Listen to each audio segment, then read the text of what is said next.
জয় শ্রীকৃষ্ণ, রাধে রাধে। সুধে কৃষ্ণ ভক্ত, গৌর ভক্ত, হরিভক্ত, আমার মা সকল, বাবা সকল, আপনাদের প্রতি প্রত্যেকের চরণে সশ্রদ্ধ প্রণাম। প্রণাম জানাই উপস্থিত সাধুর বৈষ্ণব মণ্ডলীর চরণে, অনলাইনে উপস্থিত কাছের দূরের আত্মীয় স্বজন, ভাই বন্ধু, ভক্ত শ্রোতা, সাধুজনা গুণীজনা, আপনারা কেমন আছেন বলুন। আশা করি প্রাণ গোবিন্দ রাধারানী কৃপায় সকলেই ভালো আছেন। আমিও আপনাদের অনেক অনেক আশীর্বাদ ভালোবাসায় খুব ভালো আছি। তো আজকে আপনাদের সামনে যে ভিডিওটি আমি তুলে ধরার চেষ্টা করছি, পবিত্র পূর্ণিমার দিনে তুলসীর গাছে, তুলসী বৃক্ষে কি বেঁধে দিলে আপনাদের সারা জীবন অর্থ কষ্ট থাকবে না, আর্থিক উন্নতি ঘটবে। তো চলুন, আজকে গুরুত্বপূর্ণ ভিডিওটি আপনাদেরই জন্য।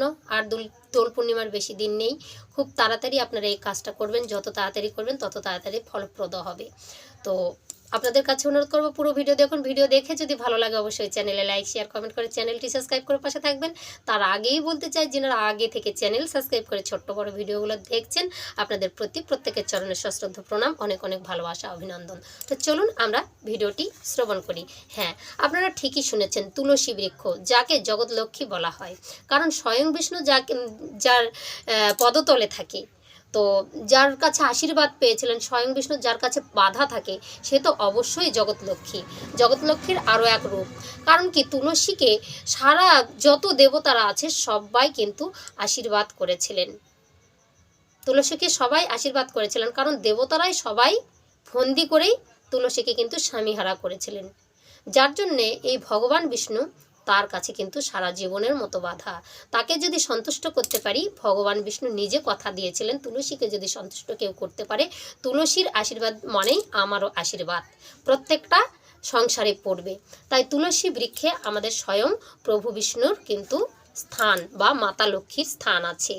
তো এই যে মা লক্ষ্মীর কৃপা পাবেন আপনারা যদি এই নিয়মগুলি আপনারা পালন করেন, বা অবশ্যই দেখবেন কি করতে হবে। তুলসী গাছ নিয়ে আমরা নানা টোটকা কিন্তু আমরা করি, তন্ত্র বা সেই জাদুটোনাবান বা বাস্তুতন্ত্রের মধ্যে নানা রকমের কিন্তু এই তুলসী বৃক্ষকে নিয়ে কিন্তু নানা রকমের কথা আছে, শাস্ত্র প্রমাণ। তো আর্থিক কষ্ট সবার থাকে, সারা জীবন কেউ কিন্তু কি বলবো, সুউন্নতি থাকে না, কারো না কারো কষ্ট থাকে। সে যত বড় পাকা বিল্ডিং হোক, সে অট্টালিকায় থাকুক না কেন, তাদেরও কিন্তু আর্থিক কষ্ট থাকবেই। আর যদি টাকা না থাকে বাবা, কেউ আপনাকে গুরুত্বও দেবে না। তো কোথায় যাবেন, কি করবেন, সেক্ষেত্রে আপনারা কিছু ভেবেই কুল করতে পারেন না, যে চাকরি নেই দেশের মধ্যে, কেমন করে চলবে। নানা রকমের কিন্তু কষ্ট, সন্তানেদের লেখাপড়া শিখিয়ে কি হবে, সে পড়াশোনা করেও চাকরি নেয় দেশের মধ্যে, আবার কষ্ট করে টাকা পয়সা দিয়ে সে পড়ালেখা করার পরে এইবার চাকরি নেই, পয়সাগুলো এমনি যাচ্ছে। তো সেক্ষেত্রে কিন্তু প্রচণ্ড প্রচণ্ড কিন্তু আমাদের কষ্ট পেতে হয়।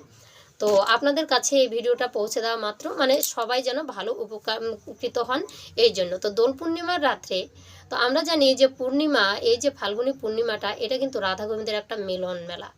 তো এখানে কিন্তু এই দোল পূর্ণিমাকে ঘিরে ধরে অনেক রকমের কাজ কিন্তু আমরা করে থাকি। তো এই দোল পূর্ণিমার রাত্রে যদি তুলসী মন্দিরে একটি জিনিস আপনি বেঁধে দিতে পারেন, তাহলে সারা জীবন আর্থিক কষ্ট আর আপনাদের থাকবে না। তাই আপনাদের যে কি করতে হবে যাতে আপনাদের আর্থিক সমস্যা দুর্ভোগ কাটে, তো শুনে নিন। তো এই যে বিষ্ণু পুরাণে তুলসী গাছকে কিন্তু বিষ্ণুর পত্নী দেবী লক্ষ্মীও বলা হয়, ঠিক আছে। তো আমাদের এই বিষ্ণু পুরাণের কথা অনুযায়ী, যদি তুলসী দেবদেবী, সমস্ত দেবদেবীর কিন্তু আশীর্বাদ পেয়েছিলেন, বড় দান লাভ করেছিলেন। তাই প্রভু বিষ্ণু তুলসীর কাছেই কিন্তু অঙ্গীকারবদ্ধ। তাই তুলসী পাতাকে অমৃতের সঙ্গে তুলনা করা হয়েছে স্বয়ং বিষ্ণু পুরাণে। আর এই তুলসী পাতা ছাড়া স্বয়ং বিষ্ণুর কিন্তু ভোগ আরতিই হন না। তো ভগবান বিষ্ণু এই অমৃতই কিন্তু পুজোতে প্রত্যেক দিনই চান, তাই তো। তো যেখানে তুলসী বৃক্ষ বর্তমান, সেখানে কিন্তু ব্রহ্মা, বিষ্ণু, মহেশ্বর ত্রিদেবতায় বর্তমান থাকেন। তো বিশ্বের যদি ত্রিদেবতায় যেখানে বর্তমান থাকেন, সেখানে কিন্তু অভাব অনটন থাকারই কথা নয়। কিন্তু আমরা ভুলবশত তুলসীর গায়ে ঝাঁটা মারি, আঁচলের বাড়ি লাগাই, এটা কিন্তু খুবই ভুল। তো কিছু নিয়ম আমরা পালন করতে পারি না, যার জন্য আমাদের আর্থিক সংকট কিছুতেই কাটে না। তো তুলসী বৃক্ষ পূজা পাঠ, জলদানে বা নানা রকমের কিন্তু পূজাচার করলে কিন্তু স্বয়ং বিষ্ণু মাতা লক্ষ্মীর আশীর্বাদ লাভ করা যায়। তো দোল পূর্ণিমায় চান করে আপনারা যদি শুদ্ধ পবিত্র বস্ত্র পরিধান করে একটি তামার পাত্রে জল অর্পণ করতে পারেন। তুলসীর প্রত্যেকদিন তো অর্পণই করেন, কিন্তু তামার পাত্রে যদি জল অর্পণ করতে পারেন যখন আপনার পূর্ণিমাটা লেগে যাবে তখন, তাহলে কিন্তু আপনার নানা রকমের যত অভিশাপ বা পাপ আছে সব কিন্তু কেটে যাবে। ঠিক আছে? আর সেখানে ঘিয়ের প্রদীপ আপনাদেরকে জ্বালাতে হবে।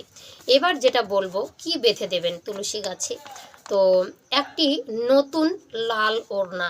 আপনারা বলবেন তুলসী তো বিধবা, তুলসী বিধবা হলেও ভগবান বিষ্ণুর আশীর্বাদ পেয়েছেন।